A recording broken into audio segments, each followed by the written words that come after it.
Thank you so much.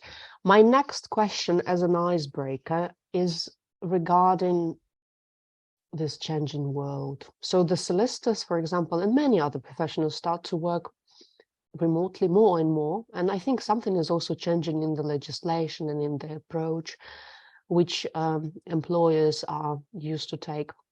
So COVID definitely changed the world to some extent. And we are living at the time of change.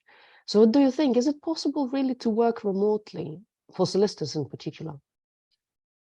I think very much so. Personally, I don't like it quite as much as actually being in an office with other people.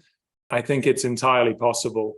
And I think a lot of people, as you say, after COVID have realized that they spend a huge amount of money on rents or, on real estate in general that they could otherwise be saving, and they could have their staff working at home remotely. Given the advancements in technology, we can all connect with each other anyway, just as we're doing now. So I think it's absolutely possible, but we may lose a little bit of that human interaction that we would otherwise have. Why do you prefer to work in the office? I think just for me personally, it's a little bit about compartmentalizing. In an office, I know that I'm here to work. I come into the office, everything is very professional.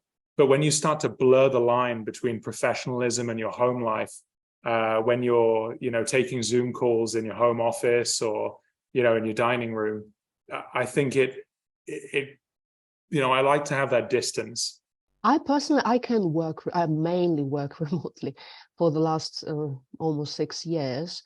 And I would say also from the point of view of being an employer, it all depends on the person. So possibly not everyone is currently able to work remotely, but people who study remotely now, the new generation, there's ability to do that maybe better. And the main challenge is actually, as you say, you may lose your focus.